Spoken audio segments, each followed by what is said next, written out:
Hello बच्चों, हमारे इस YouTube channel exam point academy में आप सभी का फिर स्वागत है। तो आज हम बच्चों बात करेंगे कक्षा 9 के गणित के चैप्टर नंबर 1, जिसका नाम है संख्या पद्धति। और इसमें हम आज बात करेंगे प्रश्नावली 1.3 के में हमको क्या पढ़ना है और प्रश्नों को कैसे हल करना है। तो आइए स्टार्ट करते हैं। इसमें हमको पढ़ना है कि वास्तविक संख्याओं का दशमलव प्रसार, कि हम वास्तविक संख्याओं का दशमलव प्रसार कैसे करते हैं। तो वास्तविक संख्याओं का दशमलव प्रसार, यहाँ पर थोड़ा सा मैं आप लोग बता दूं कि अगर p बटा q के रूप की अगर कोई संख्या है, p बटा q के रूप की अगर कोई संख्या है तो इसमें दो ही शर्तें हैं। अगर हम क्या करें कि q से p में भाग दें तो इसमें दो शर्तें हैं। या तो भाग देने पर शेषफल 0 आ जाए, या तो भाग देने पर शेषफल 0 न हो। तो इसमें दो ही कंडीशन है। अगर हम p बटा q के रूप की संख्याओं में अगर q से भाग दें p में, q से भाग दें p में, तो इसमें दो शर्तें हैं कि या तो शेषफल 0 आ जाएगा या तो शेषफल 0 के बराबर न होगा। तो यहाँ पर दो शर्तें इसमें हैं, इसमें दो शर्तें हैं। पहली शर्त है कि यदि शेषफल 0 आ जाए, यदि शेषफल 0 हो जाए तब, और दूसर की यदि शेषफल 0 न हो। इसमें दो ही कंडीशन है। अगर हम p बटा q के रूप की वाली संख्याओं में भाग करें तो दो ही शर्तें हैं कि अगर भाग देने पर हो सकता है शेषफल 0 आ जाए, हो सकता है शेषफल 0 ना आए। तो यहाँ पर अगर हम क्या करें कि भाग देते समय यदि शेषफल 0 आ जाए तो इस प्रकार हम इस प्रकार इस दशमलव प्रसार को हम शांत दशमलव प्रसार कहते हैं। अगर शेषफल क्या आ जाए, 0 आ जाए, तो इस प्रकार के दशमलव प्रसार को हम कहते हैं शांत दशमलव प्रसार। जैसे यहाँ पर उदाहरण की बात करें तो जैसे यदि हम संख्या ले लें 3 बटा 4, तो यदि हम क्या करें कि 4 से 3 में भाग दें, तो भाग दें, यहाँ पर भाग जाए ही नहीं, यहाँ पर दशमलव लगा करके इधर 0 बढ़ाएंगे। तो यहाँ पर हमारा हो जाएगा 30, 7 चौक 28, 7 बार भाग जाएगा, यहाँ पर 28 आ जाएगा। भाग यहाँ पर घटाएंगे तो शेषफल 2 बचेगा, यहाँ पर 0 बढ़ा देंगे और भाग करेंगे तो 5 बार में 5 चौक का 20 पूरा कट जाएगा। तो देखिए यहाँ पर शेषफल हमारा क्या आ गया, लास्ट में 0 आ गया। तो इसका मतलब इस प्रकार की जो संख्याएं होंगी, अगर शेषफल भाग देते समय दशमलव के कुछ प्रक्रिया बाद अगर शेषफल 0 आ जाए तो इस प्रकार की जो संख्याएं होती हैं, परिमेय संख्याएं, वो होती हैं शांत दशमलव प्रसार कहलाती है। दूसरी की शर्त है यदि शेषफल 0 न हो। तो इस तरह की जो संख्याएं कहलाती हैं वो होती हैं, वो हमारी होती हैं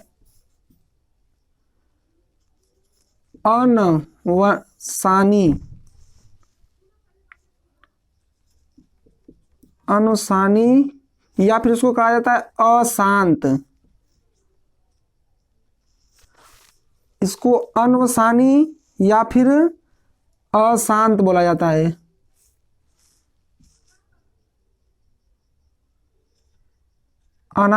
आवर्ती।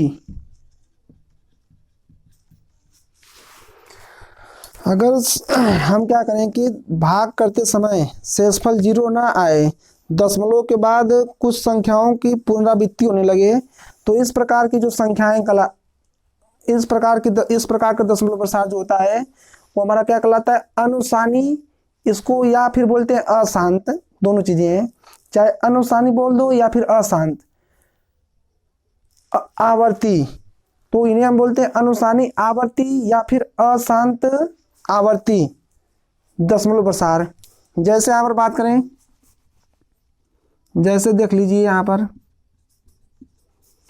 अगर हम क्या करें कि चलिए यहाँ पर 4 बटा के मैंने ले लिया 3। अगर हम क्या करें कि 4 में 3 से भाग दें तो भाग हमारा जाएगा एक बार, यहाँ पर 3 एक कम 3, यहाँ पर 1 बचेगा शेषफल। अब यहाँ पर भाग नहीं जाएगी तो यहाँ पर दशमलव लगाएंगे, यहाँ 0 बढ़ा देंगे, हो जाएगा 10, 3 त्रिका 9, शेषफल घटाएंगे तो 1 बचेगा, यहाँ पर 0 बढ़ा देंगे, फिर भाग जाएंगे 3 त्रिका 9, फिर 1 बचेगा, फिर 0 बढ़ा देंगे, फिर भाग जाएगी 3 त्रिका। ये जो है इसी तरह से आप भाग करते जाएंगे और से यहाँ पर शेषफल कभी 0 नहीं आएगा। तो यहाँ पर संख्याओं, ये जो दशमलव के बाद 1.333 ये संख्याएं लगातार ये रिपीट होती रहेंगी, तो इन्हीं को बोला जाता है दशमलव के बाद कुछ संख्याओं की पुनरावृत्ति होने लगती है। तो इस प्रकार की दशमलव प्रसार की संख्याओं को हम कहते हैं अनुसानी या फिर अशांत आवर्ती बोलते हैं। तो यहाँ पर ये हो गया उदाहरण। और एक प्रकार की और संख्याएं आती हैं, इसी में अगर हम बात करें तो अपरिमेय संख्याओं के बारे में। ये तो परिमेय संख्या हो गई कि परिमेय संख्या अगर p बटा q के रूप की है संख्या, p बटा q के रूप की संख्या है, तो इस तरह से इनका दशमलव प्रसार 2 तरीके से होता है, एक शांत दशमलव प्रसार, एक अशांत दशमलव प्रसार। अगर हम अपरिमेय संख्या की बात करें, अपरिमेय संख्या का दशमलव प्रसार, तो इस तरह अपरिमेय संख्याओं का जो दशमलव प्रसार होता है वो अनुसानी अनावर्ती होता है, मतलब अशांत अनावर्ती भी आप इसे कह सकते हैं। तो अपरिमेय संख्याओं का जो दशमलव प्रसार होता है और अपरिमेय संख्याओं का दशमलव प्रसार अनुसानी या फिर इसको बोलते हैं अशांत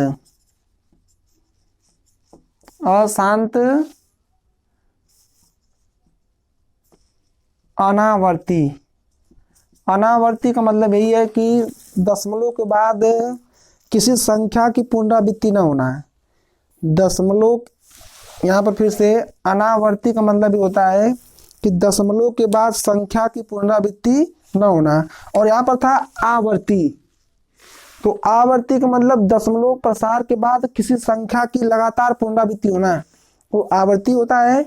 यहाँ पर अनावर्ती, दशमलव प्रसार में किसी संख्या की पुनरावृत्ति न होना।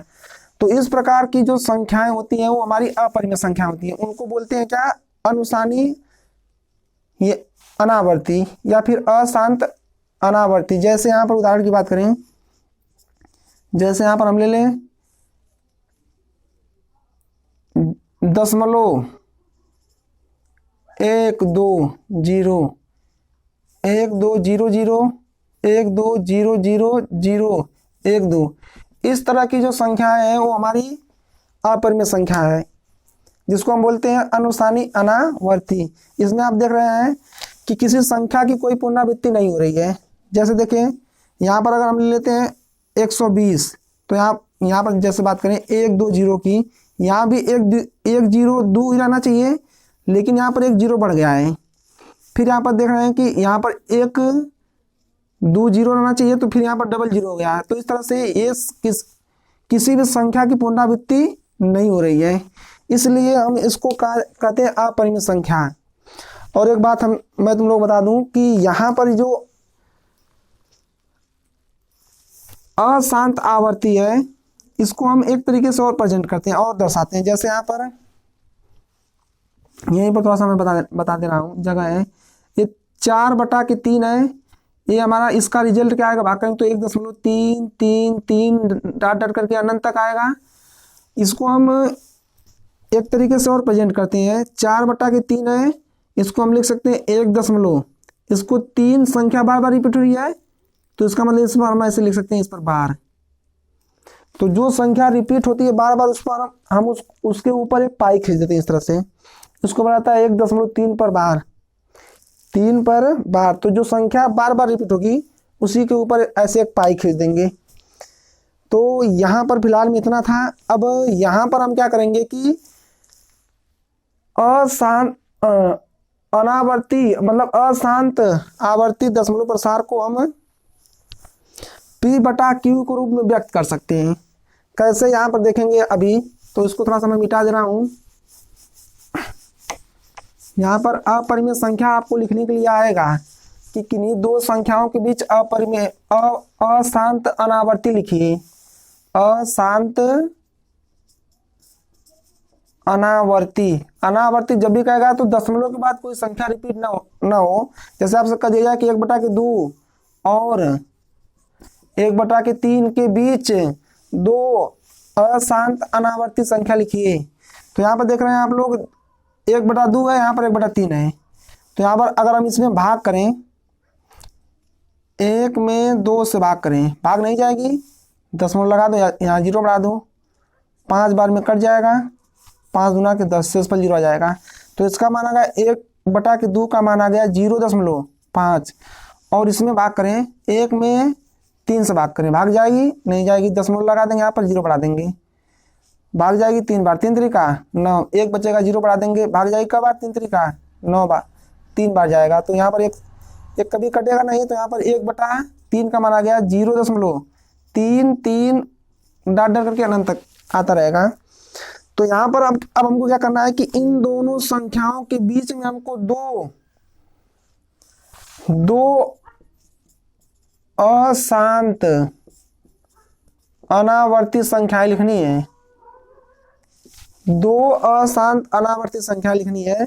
तो कैसे लिखेंगे, देखिए यहाँ पर 0.5 हमको ऐसी संख्या लेना है कि जो 0.5 से, क्योंकि इसमें देखो आप लोग देख रहे हैं कि ये वाली संख्या छोटी है और ये वाली संख्या बड़ी है, तो इससे बड़ी संख्या और इससे छोटी संख्या लेनी है।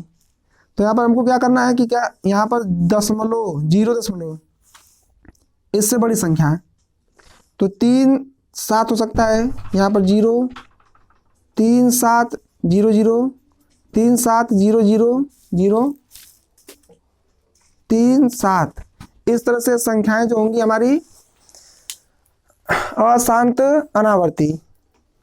तो यहाँ पर दूसरी संख्या लिखनी है, तो यहाँ पर 0.3 से बड़ी और 0.5 से छोटी हो, तो यहाँ पर आप लिख सकते हो 0.4 0 4 0 0 4 0 0 0 4। इस तरह से जो है संख्याएं जो हमारी है वो अशांत अनावर्ती है।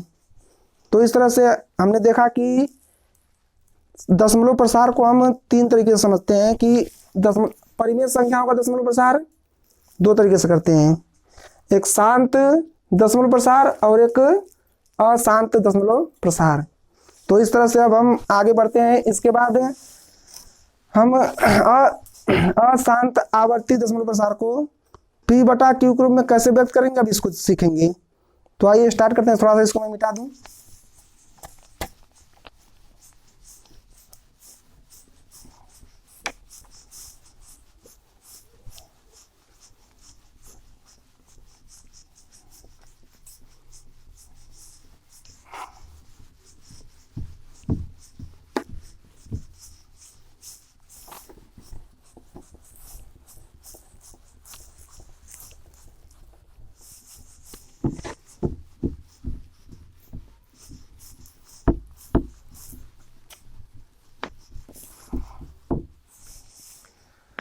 तो अब हम दशमलव प्रसार को यहाँ पर अशांत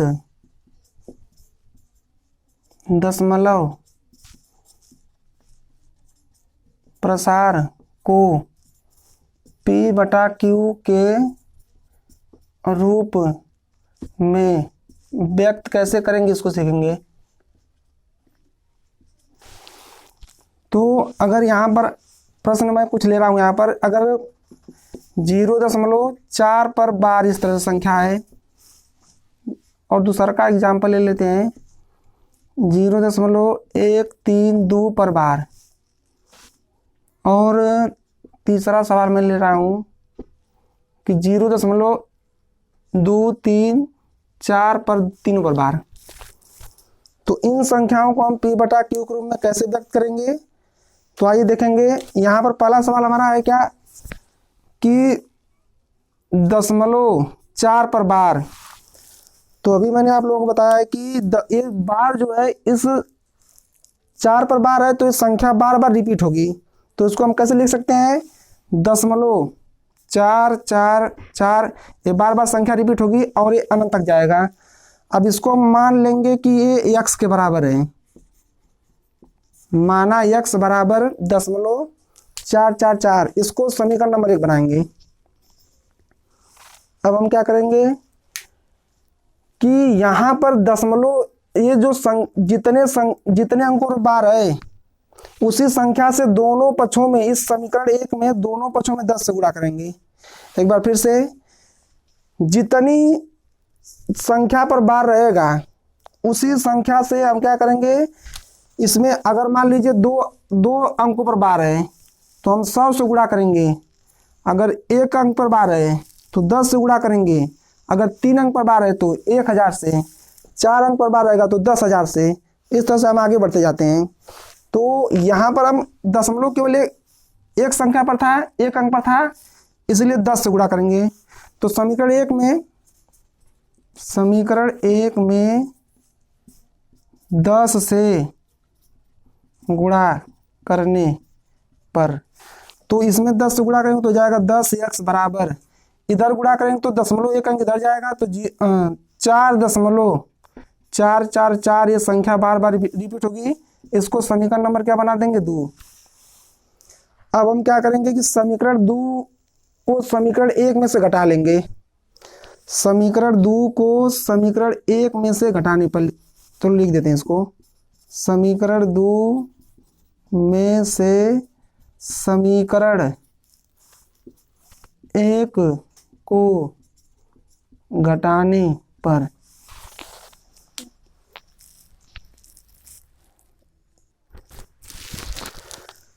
तो समीकरण 2 में से समीकरण को घटा लेते हैं।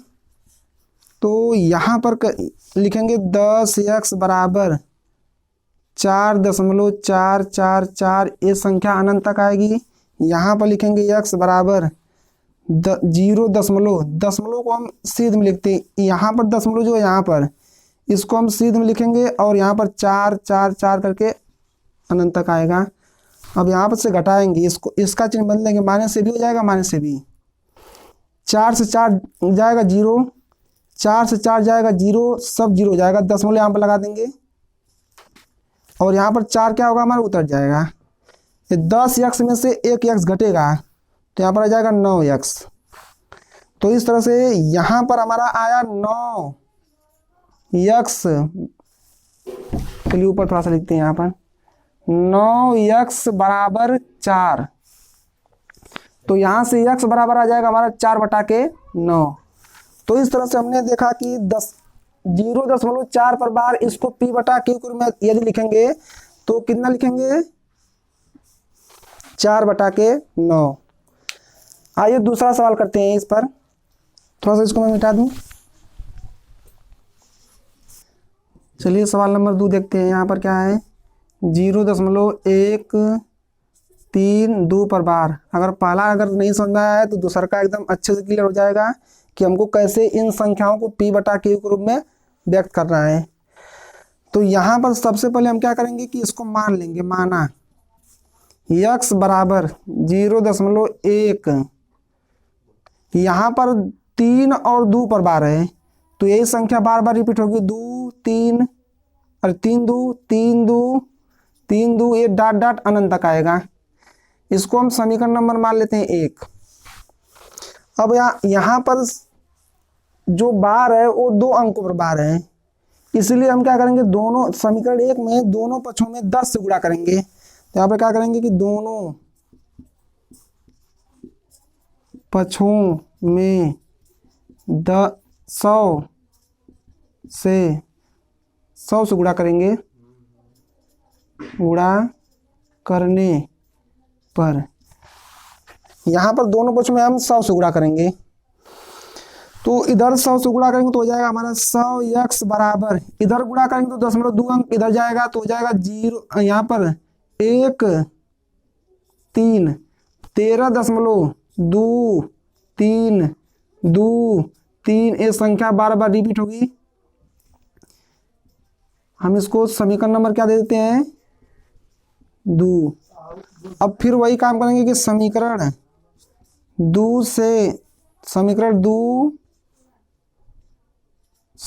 समीकरण 1 को घटाने पर, तो समीकरण 2 से समीकरण 1 को घटा लेंगे तो हो जाएगा हमारा 100x बराबर 13.23 डॉट डॉट, यहाँ पर 2 आएगा डॉट डॉट अनंत करके, यहाँ पर ये जो दशमलव है यहाँ पर x पहले लिखेंगे, x बराबर 0.13232, यहाँ पर 2 से 2 कट जाएगा 0, 3 से 3 कट जाएगा 0, 2 से 2 कट जाएगा 0, यहाँ पर भी कट जाएगा 0, मतलब सब 0 हो जाएगा। ये 2 में से 1 जाएगा, 1 बचेगा, दशमलव को लगा देंगे, 3 उतर जाएगा, 1 भी उतर जाएगा, बराबर करके आएगा 100x में से 1 x घटाएंगे तो हो जाएगा हमारा 99x। तो इस तरह से हम क्या करेंगे कि 99x बराबर आया हमारा 13.1, तो यहाँ से 99 इधर गुणा है, इसको पक्षांतर करेंगे तो इधर हो जाएगा भाग में, बटे में, तो 13.1 बटे में 99। यहाँ से दशमलव हटा दो, इसमें हम क्या करेंगे कि इसके आंसर में 10 से गुणा कर देंगे तो जाएगा 131 बटे में 990। तो इस तरह से हमने देखा कि इन संख्याओं को p बटा q के रूप में कैसे व्यक्त करेंगे। अगला सवाल हमारा है, इसको थोड़ा सा मिटा दें,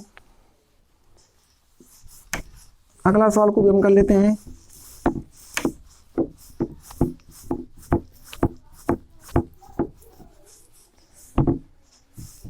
देखिए सवाल नंबर 3 क्या हमारा है, एकदम सेम उसी तरह से सब पैटर्न उसी तरह से, इसको p बटा q के रूप में कैसे व्यक्त करेंगे, तो 0.234 पूर्व तीनों पर बार है। फिर इसको भी हम क्या करेंगे, मान लेंगे, माना x बराबर 0.234, ये तीनों पर बार है, इसलिए तीनों संख्याएं बार बार रिपीट होगी, 2 3 4 2 3, डॉट डॉट करके अनंत तक चलता रहेगा। इसको समीकरण नंबर क्या मान लेंगे, 1। यहाँ पर 3 अंकों, यहाँ पर देख रहे हैं कि 3 अंकों पर बार है, इसलिए हम क्या करेंगे कि इसमें 1000 से गुणा करेंगे दोनों पक्षों में। तो समीकरण 1 में दोनों पक्षों में 1000 से गुणा करने पर, दोनों पक्षों में 1000 से गुणा करने पर, तो यहाँ पर हो जाएगा हमारा 1000x बराबर, यहाँ पर 1000 से इसमें गुणा करेंगे तो 0.3 अंक इधर चला जाएगा हमारा, तो 234.234 ये भी करके अनंत आएगा। इसको समीकरण नंबर क्या मान लेंगे, 2। फिर वही प्रक्रिया समीकरण 2 में से समीकरण 1 को घटाने पर, तो समीकरण 2 में से 1000x में से घटाएंगे, यहाँ पर 234.234 एक करके अनंत तक आएगा। समीकरण 1 हमारा x बराबर, दशमलव को यहाँ पर लिखेंगे क्योंकि घटाते समय या जोड़ते समय दशमलव को हम सिद्ध में लिखते हैं, इधर 0 है 0 लिख दो, इसके बाद 2 3 4 2 3 4 ये संख्याएं करके अनंत तक चलेगी। ये संख्या अगर घटाएंगे तो ये सब कट जाएगा, यहाँ पर दशमलव 0 बचेगा, इधर सब कट जाएगा, 4 बचेगा हमारा, 3 2 उतर जाएगा, बराबर करके ये 1000x में से 1x घटाएंगे तो हमारा जाएगा 999x। तो इस तरह से 999x बराबर 234, तो यहाँ से x बराबर ये मल्टीप्लाई में इधर जाएगा तो डिवाइड में हो जाएगा, तो 234 बटे में 999। तो इस तरह से हमने देखा कि इसको p बटा q के रूप में कैसे व्यक्त करेंगे। इसके बाद कल अगली प्रश्नावली कॉल करेंगे। थैंक यू, धन्यवाद।